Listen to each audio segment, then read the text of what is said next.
Okay, this is really pretty.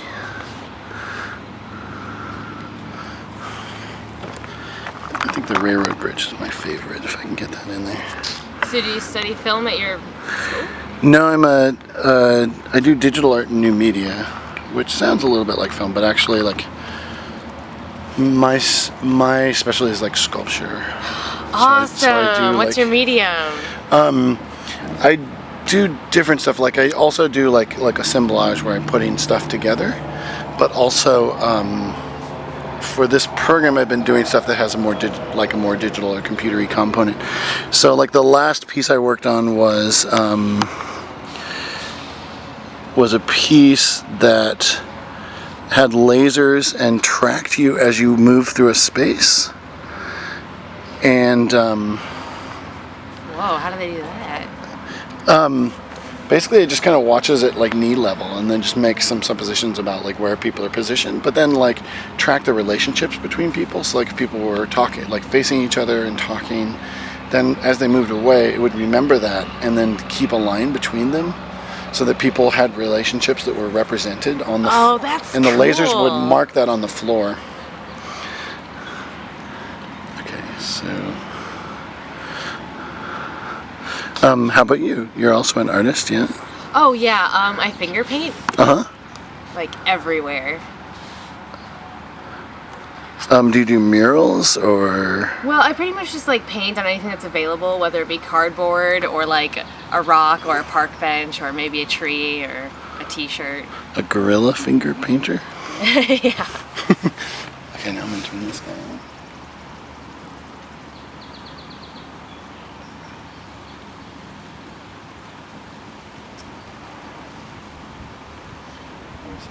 Hi. It's friendly. Super friendly. Afterward it says, goodbye, see you. Which is kind of funny because it's an audio recorder. So the one thing It should it say can't do, hear you. Yeah. Let's hear you later.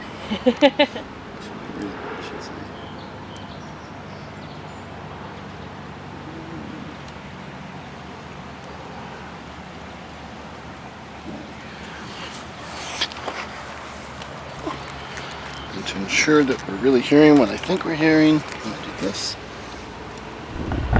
Is it a task to keep this stuff from getting wet? What's that?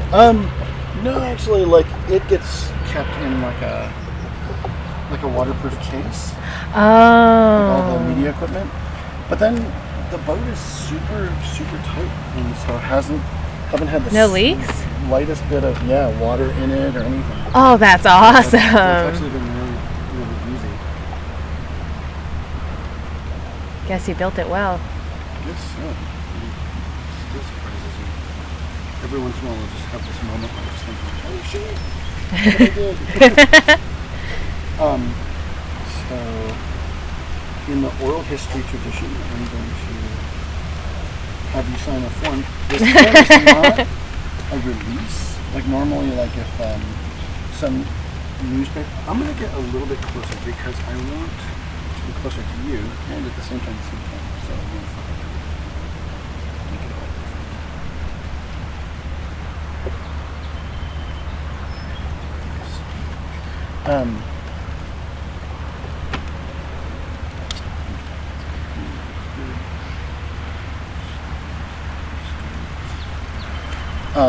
So if you were being filmed by like a TV or whatever, they'd make you sign a release saying like you have no right to your own image. Okay. In the oral history tradition, it's the opposite. So you will own the copyright to this forever.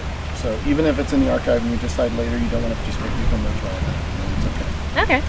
This talks a little bit about the project, which I told you a little bit about. And the date is the 31st. Oh, good. I never know the date. July 2014, Thursday, apparently. So my phone tells me. And it's also saying that you don't, since it's in public interest, you don't get anything in return for it. Okay. And then you can read as much of that as you choose. So how do you charge your phone out on, does your boat have a name? It does. It's called Dottie. Dottie. Oh, that's cute. Named after my grandma. And we have a solar cell on the back, a solar collector that charges the battery. That is awesome! Yeah, Oh, it's pretty useful. that is so cool. So I actually had a question about solar panels. Uh-huh. Can they still collect power when it's cloudy? Yeah, they can.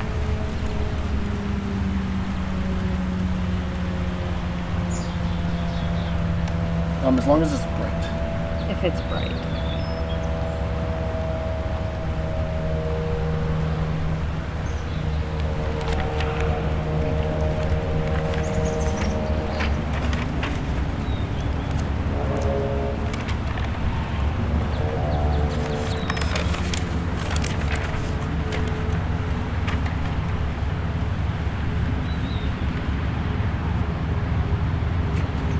I have my own checklist of things that I need to remember not to forget. Okay, so tell me how you spell your name. Lauren is the normal way. Yeah, Lauren. Okay, and what's your last name? Donovan, Donovan. Van. A singer. Yeah. And then Season of the Witch. and Melanie. Yeah. Okay, so I'm interviewing Lauren Donovan. This is West Modes, and it is the 31st of July, 2014, and we are sitting beside the banks of the Mississippi River in where are we? Hastings. In Hastings, Minnesota, just below Lock and Dam number 2. And we're going to be talking about Lauren's crazy kayak journey down the Mississippi and your relationship to the river and to water and your history as well. So maybe just to start, I'd like to ask you, where do you live, and did you grow up in this area? Did you grow up near the river? And what is your relationship to the river? Well, I grew up actually near Stillwater, which isn't by the Mississippi, but it's by the St. Croix, which actually feeds into the Mississippi. And I never really thought about the river. Like, I knew it went all the way down to New Orleans, but I was like, okay, whatever, why is everyone so jazzed about this thing? Until I decided to move to New Orleans. And I had intended to take a train, but I missed it. So clearly the only option left was to kayak down the river straight to New Orleans. And then I just developed a whole new appreciation for the river. Like, it's just a force to be reckoned with. So that it sounds like that trip or that decision to move. First off, why did you decide to move to New Orleans? Oh, well, I went down there when I was 15 to help clean up after Katrina. And the city was just amazing. It was lively and people were friendly and there was music everywhere and it was warm. It was like everything Minnesota isn't. So I just had to move there. And then how many years went by between your going down there to help with Katrina and your decision to move there? Well, I tried the next year when I was 16, but it didn't really work out. And then I tried again when I was 19, and that was with the train that was missed. And did you literally miss the train? I did. Had a ticket? Yeah, no, me and my best friend, we each had a ticket. We were going to move down via the train, and we missed it. And it was a sign. It was a sign. Well, I was pretty beside myself until one day, I think it was divine inspiration, it just hit me. I'm going to kayak down the Mississippi River. Okay, so tell me about the development of that trip. How long did you plan that? You didn't just put in, you didn't put in Stillwater on the St. Croix and go down. You went all the way north in Minnesota. Yeah. Okay, tell me about the planning of that. How long?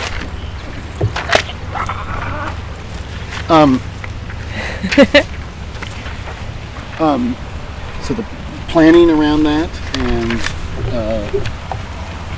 and then your decision to go north.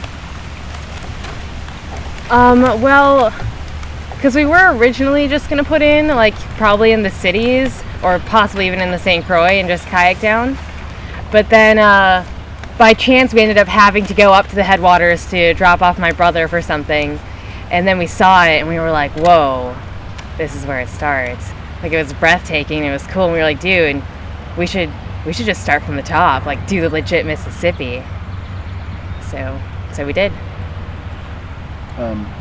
Tell me about your companion that you chose to go on the journey with.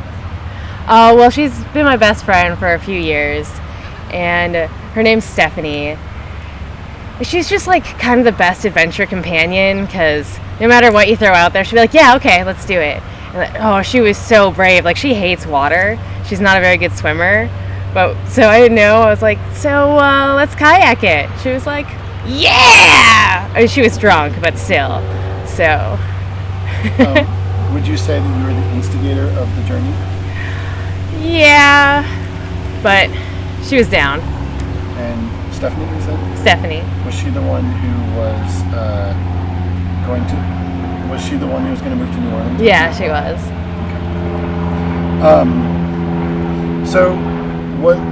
Obviously, with Katrina, the waters from the Mississippi and from the Lake Pontchartrain inundated the town, right? Yeah. Was there still in your cleanup efforts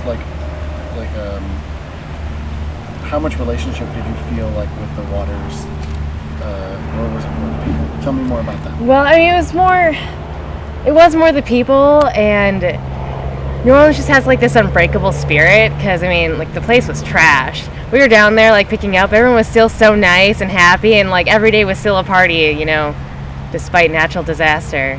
So it really appealed to me. Tell me more. Well, especially the part where it's just like a party. Like, it could be a Monday, you know, with no holidays going on. You just go out and everyone's psyched to see you, and they were just happy that we were helping. Like, we accidentally repainted this house the wrong color, but they were like, it's fine, all good. Okay. And then tell me about packing up your entire life on a kayak in Stillwater and then going to the headwaters. Just sort of tell me about that narrative. Tell me how that unfolded. Well, we each got one backpack. We were like, okay, bare minimals. So 1 pair of jeans, 1 t-shirt, 2 swimsuits, big 5-gallon jug of water, and fishing rods, just like a few things. No cell phones or maps, because we wanted to like Huck Finn it. And we didn't actually know if it was going to fit. We packed our bags and we had the kayak, and then we just got dropped off there. And we were like, so how do these fit?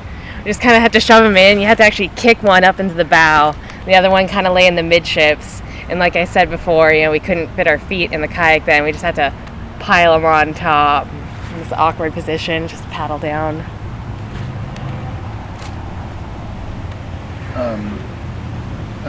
You said that the impression at the headwaters, that it made an impression on you. You want to tell me more about that? Yeah, it was magical.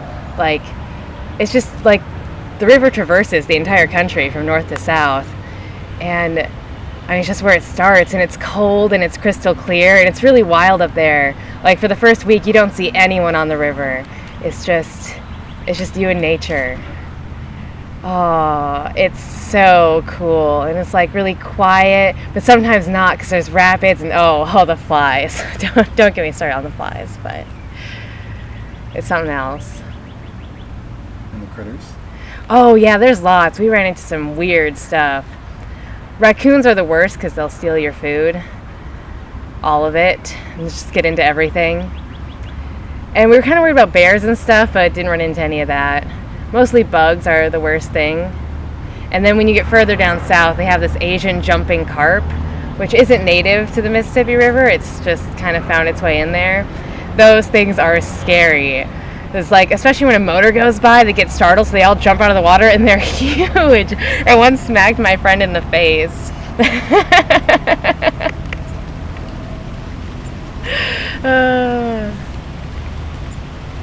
When did the what point did the Asian carp start? Further down, after you reach the lower Mississippi. Probably not until you reach Mississippi. I mean, not the river, because it goes through 10 states once you reach the state of Mississippi. That's when they pretty much start to show up. Tell me about like how your impression of the river changed. Hold on, let me make sure this is focused. There's something that's scary. What if it's out of Um, you said like your appreciation of the river changed as you went. Tell me about that. It did. I mean, originally I just kind of thought, well, it was just like a river, whatever, and kind of like a trash heap, because all I heard about growing up was how dirty it is. You'll just dump sewage in there, and it's all gross, and you can't eat the fish out of there, but you definitely can. And yeah, it pretty much seemed like nothing. But then when you go on it, because I mean, the weather can change so quickly, and it's so powerful. Like, you're at its mercy. Oh, and there's like really bad storms, or sometimes you want there to just be one breeze. It's just hot and it's glassy, and the sun is reflecting off the water into your face, and you can't drink the water. And we started, okay, it's gonna sound kind of crazy, but it's sort of like this mystical, almost deity, but not. But it's just so powerful, and you really have to get on its good side. So we would leave, especially when there was bad weather, we'd leave little shrines on the side of the river, and like little offerings, like maybe some candy and like a piece of art from rocks and driftwood. You call me crazy, but the weather always got better after we left the shrine. So, yeah. So you had a certain appreciation of it at the headwaters. How did that change as you went downriver and the character of the river changed? Well, at first it's just a stream. You can step over it, you know? And it's much cleaner, and it's cold. But then, obviously, it gets wider, and it turns into almost like a desert of water. Because I think at its widest point, it's a mile across. So if you want to cross the river, like, it is a commitment. You have to go, and you have to watch out for the barges.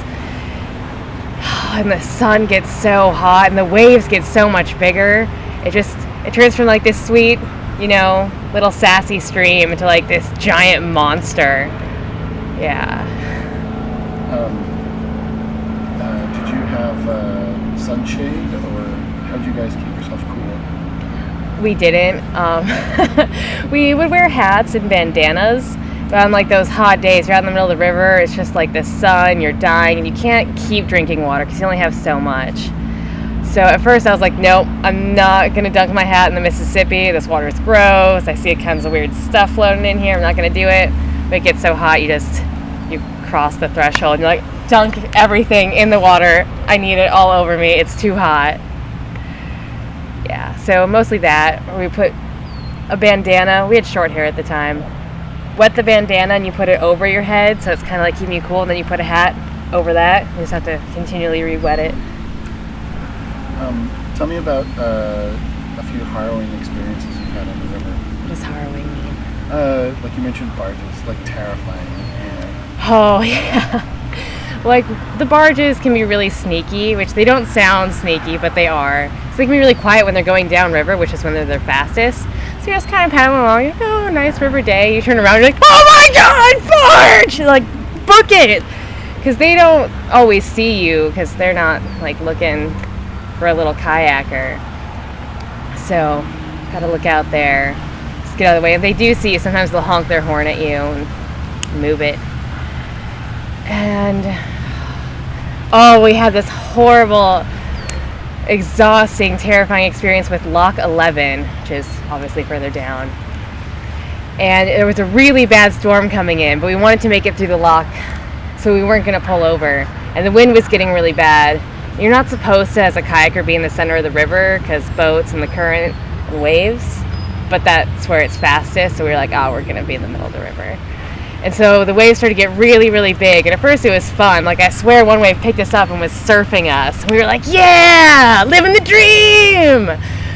But then water started to slowly flood into the kayak, and the waves were getting too much. And it's not like the kind where you can strap in. Like, if we flip, like, all the bags are falling out. Like, we're going to lose everything. Everyone's going to die. So we were like, this is getting really bad. Like, we're taking on a lot of water. So we were like trying to paddle and like scoop some out, but then it was raining and it was everywhere. We're like, we just need to make it to this lock right now. And as we're like trying to make it to the lock through like the storm, bugs start to live in the kayak, but it's flooding. So this huge spider is like crawling up me and going outside of my face. And I wanted to swat it off, but there were more important things. And like, it's just trying to survive like I am. So me and the spider were like weathering it together. And the the lock is like a big concrete wall, you know? So it's not like you can just pull over and wait out the storm. You're just like in this giant concrete prison.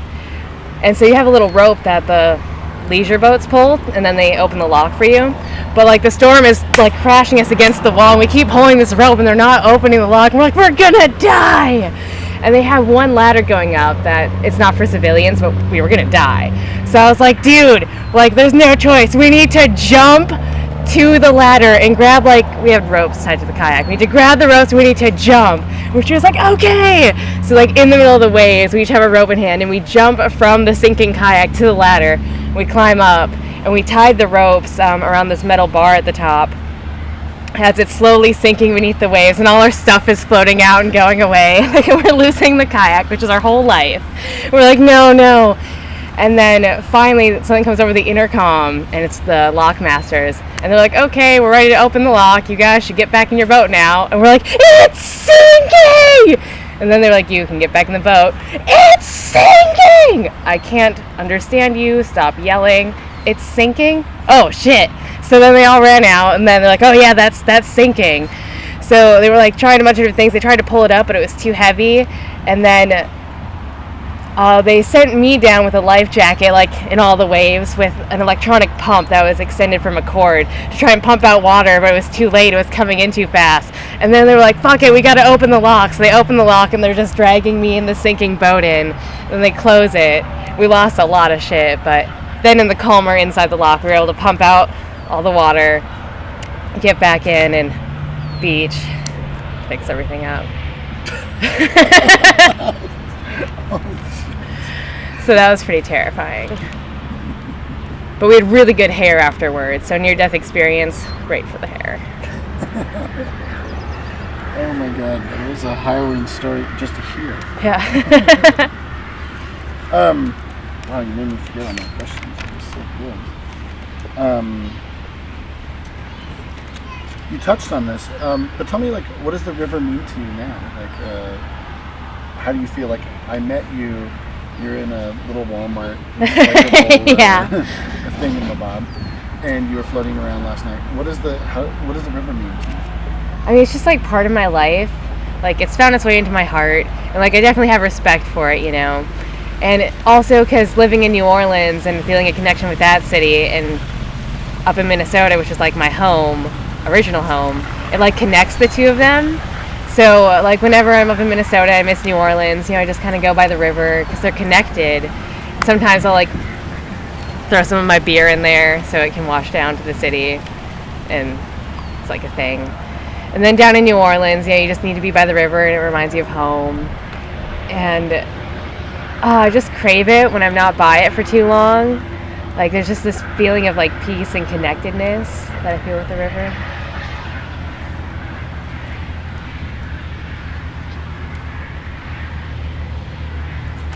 Great, thank you. So in your experience and with the people that you interacted with, who uses the river? Well, fishermen, lots of fishermen. You find them from the top all the way down south. Obviously barge workers, because they're out barging it up. Just mostly up north, recreational, like boaters, like campers will go out to the sandbars and set up tents and have parties, and people just go out for jet skiing or inner tubing. And up north, really recreational, and down south it's much more industrial, so people are just using it, you know, to ferry things up and down. Or further down south there's cruise liners, and like they go pick people up and you load them on. Eventually they go out through the Gulf and go other places. Or also further down south, used as a legal loophole because there's no gambling in Mississippi, but technically the river for some reason isn't really part of Mississippi. So what they've done is they sort of dredged out an area of the Mississippi, so it's still the Mississippi, and they put all their casinos on there, so it's technically not on the land. So you'll find heaps of casinos going down. Mobile? No, they're not mobile. They're state. Well, some of them I think used to be mobile because some of them are old river boats that have been docked up, and now it's a big casino. Tell me, Tell me about some of the interesting people that you met going down the river. Oh, river people are the best. I think the most interesting, just like intriguing, was we were not too far from here actually, like maybe 3 or 5 days down. It was pretty wildernessy. Like it was in Wisconsin. You'd have to walk like, I'm thinking at least 10 miles to get into La Crosse. And we were just out in the wilderness. We're like, this is a good spot to camp. It's nice and woodsy, good cover. So we like throw up a tent. We're getting our site ready, a little campfire. And I was out picking up seashells, well, river shells, on the shore. I just stopped and I looked over, and there was a man standing behind a log, just staring at me. So I kind of paused, and he paused. Kind of like when you encounter a wild animal, just looking at each other. And so I was like, what is he doing here? We're in the middle of nowhere. But no one did anything, so I was like, I'm just going to go about my business. Then he kind of skulked off into the woods. And later we were exploring, we saw his camp further in. We were like, dude, should we go? This is some random guy living out in the woods. Should we move? And we're like, maybe it's fine. Like, we're fine. He's probably fine. Like, we'll just keep our distance. So we didn't see him at all until later that night when we had our little campfire. And then we saw him walking out. We're like, oh my God, it's that guy. And we got to the edge of our fire, and he was just standing there. And we were like, oh my God, like, is he going to kill us? Should we run? It was really tense. And he's like, do you guys have toothpaste? And we were like, yeah, man, we have toothpaste. Then we got to talking to him. We gave him some toothpaste, and he gave us a beer. I don't know why he was living out there. He had a cast on his foot, and he kept saying he should go back to the city to fix his foot, but he couldn't for unknown reasons. And his name was Kevin, and he had chipped and dirty, sparkly purple nail polish. So he was just an interesting character, but we just shot the breeze, shared beer and toothpaste, and then he went back to his campsite. We slept there and left in the morning. Very peaceful. Tell me more about more people you met. Oh, we didn't meet too many other people actually going down the river, but one guy was really interesting. He was from England, and he built his own raft, and you had to row it with like these big wooden oars, and it was slowly sinking because he didn't really know anything about raft building. The logs were getting waterlogged. But he was trying to make it as far as he could while his visa was still good. So he was pretty interesting. We got to ride on his raft. We towed our kayak behind for a day while we helped him row. It was really hard. And then down in Louisiana, it's the middle of nowhere. Some people, we met a guy in a small town. He had never seen a Starbucks before. Which I never thought about that though. I didn't think there would be anyone that had never seen a Starbucks. He had just lived in that tiny little town his whole life. But they were really nice. And further down in Louisiana, we met some really backwoodsy guys. And they were nice. They gave us candy. But I couldn't understand a word they were saying. Like, I do know it was English, but their accent, like, I lived in Louisiana. I understand Southern accents, but theirs was so thick. I really had no idea what they were saying. I was like, Lauren. But they were nice, and they gave us candy, and they were trying to tell us a really cool spot further up where we could get water, I think, but we really couldn't understand them, so we just parted ways and never found that spot. Yeah, they were out fishing, and they had this really weird boat. I heard someone call it like a warthog or something. It's a really ugly boat. There was just like a bunch of dead fish carcasses in there. Like they were just covered in blood and fish slime. They're like, hey! It was cool. Cajun people maybe? Yeah. Oh, which was also interesting because once you hit Louisiana, we met a bunch of different people, and some people said they were Cajun, and some people said they were Creole. And I didn't know the difference, so I asked everyone I could. I was like, what's the difference between Cajun and Creole? And the Cajun people told me Creole people are bad people and Cajun people are good. And I heard vice versa on that. One person told me it was only differences in their cooking styles. And finally someone told me there was no difference. So the jury is still out.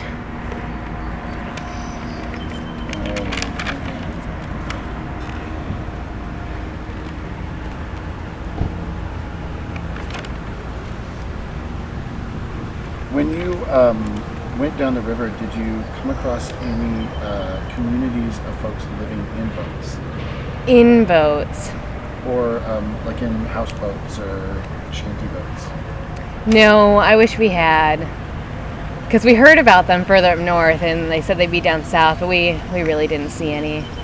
I mean, just people that lived like on the river. And then the further south you go, there aren't even people that live on the river, just maybe some really ritzy hunting clubs that they're starting to throw up.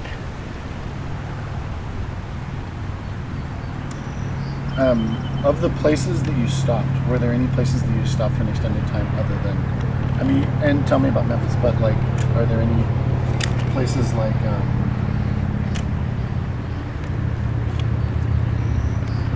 are there any places like Winona has people keep telling us you got to stop in Winona, stay there for a while. Are there any places where you stayed for a little bit? Oh yeah, plenty, because like I'm a sucker for a party. Like the small towns actually were the best, because like I developed a new appreciation for small town America, like the community. And yeah, everyone gossips all the time, it's kind of horrible, but people are so nice and willing to help you.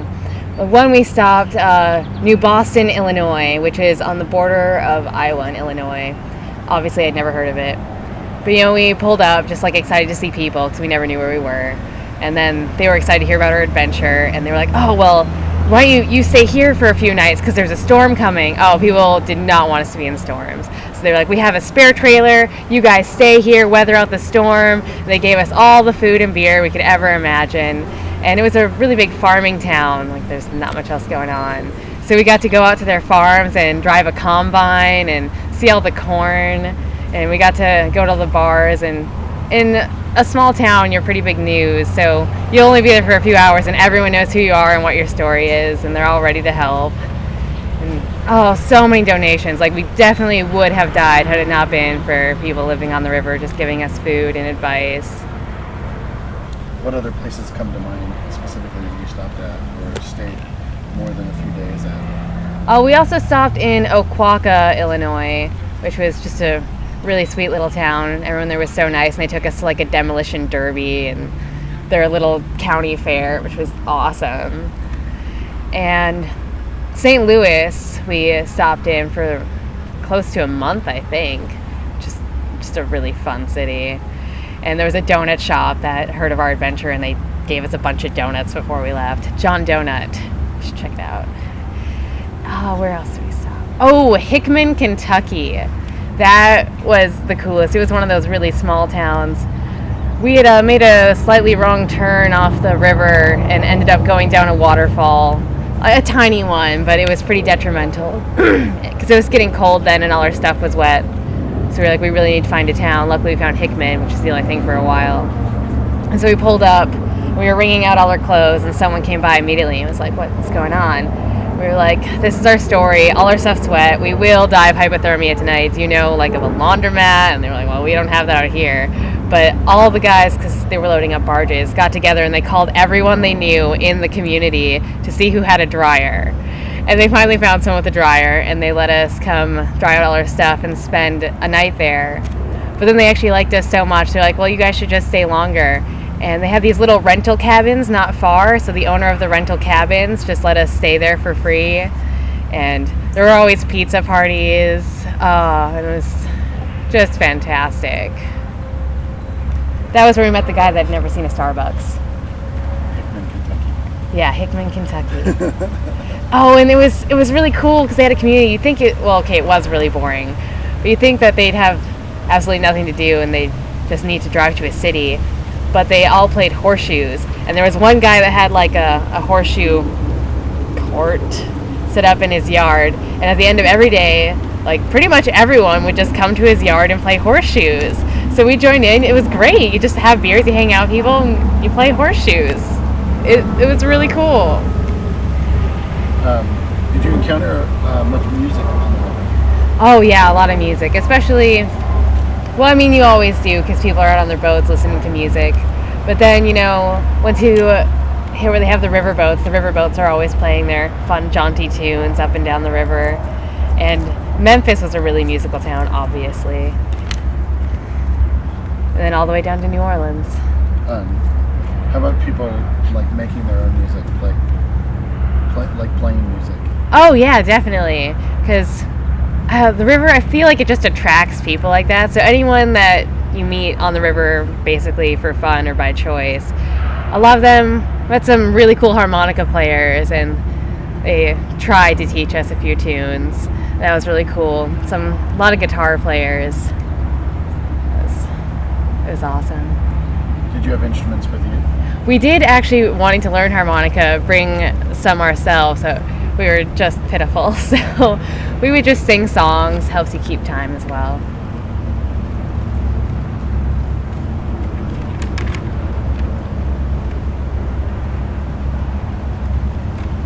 What history did you learn of the river on your journey? Oh yeah, I learned so much about the river. Like, I just had no idea.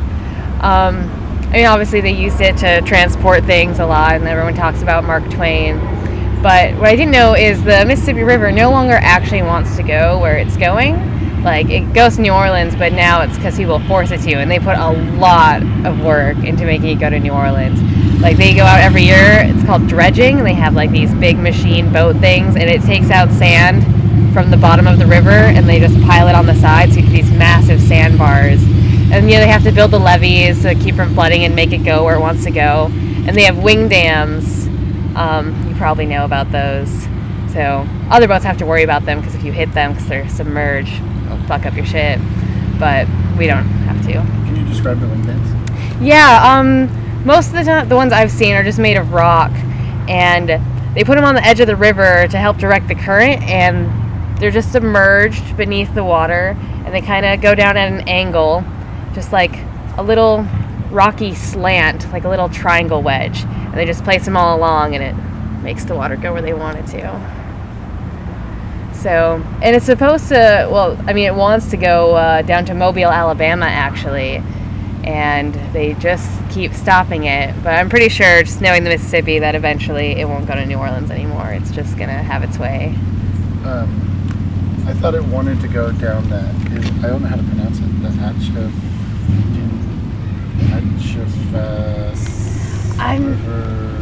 I'm not sure the name of it either, but what I was told was it eventually ends in Mobile, Alabama, and that's where it wants to go. Yeah, I have to look at the map. I have a friend who went to Mobile from the Ohio. Oh, did he do the Great Loop? Yeah, she did one half of the Great Loop on a raft that she had made. That is awesome. Which is crazy, frankly.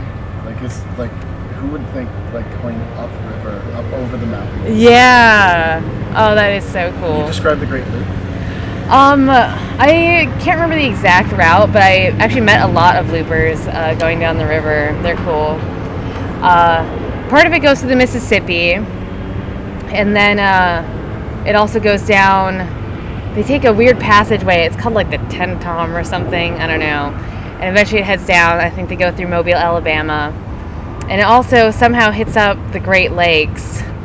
So there's a colder region in there.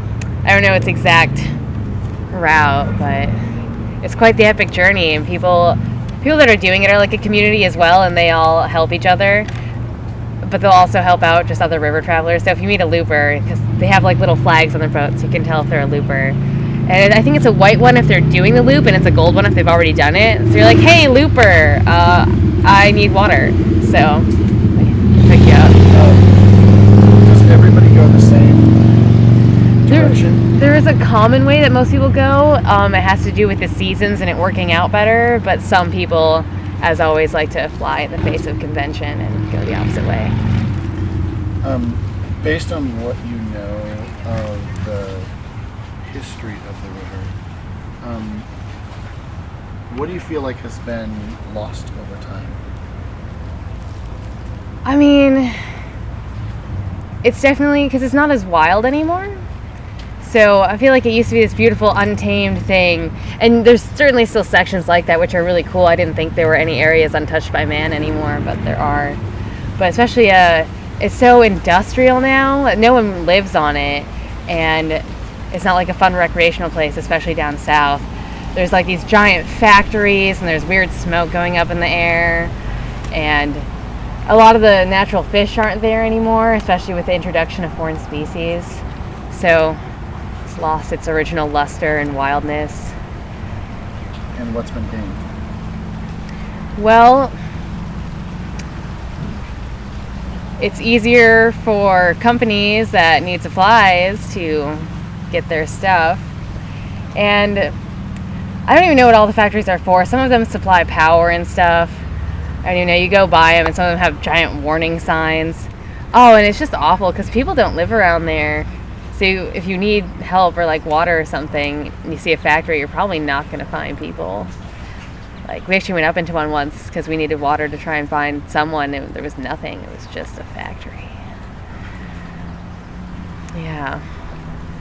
And but they have the locks and dams now, which kind of control things. So originally floods were like more devastating, but now they kind of obviously have it under lockdown. So to speak. yeah, as much as they can.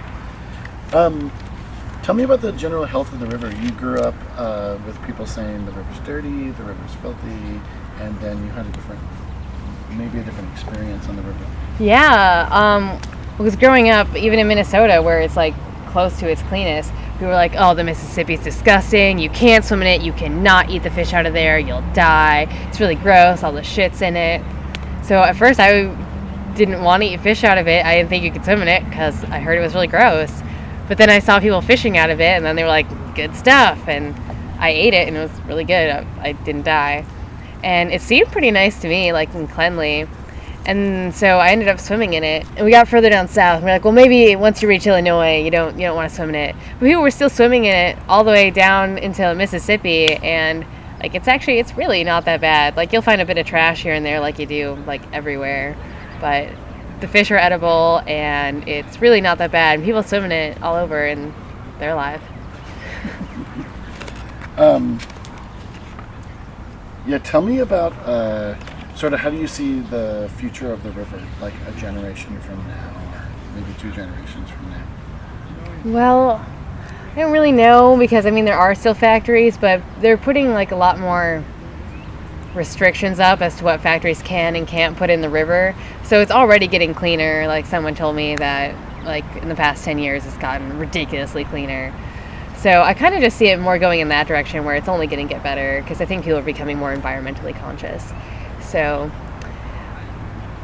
I think it'll get cleaner. And Mississippi, they're doing a lot to bring more recreation to the river because I told you they're setting up those hunting clubs. So they're all new right now, but there's going to be like heaps of hunting clubs along the banks of the river, which is good because I like that fun's being brought to the river, but also, it's kind of under the impression that you can tame it because they have it all set up where it won't flood and all those places will be fine. But, knowing the Mississippi, it's not always going to be fine. So as long as you're willing to accept the fact that those places will probably flood, and then it's fine. It's a give and take. Are there any questions that you hope that I would touch on that I didn't? Not really. I think it's good stuff. Great. I appreciate you taking the time Yeah, no problem. to talk with me. Well, I love talking about the river. Yeah, me too. Right? Oh, it's so great. How'd you decide to do the Mississippi? All right.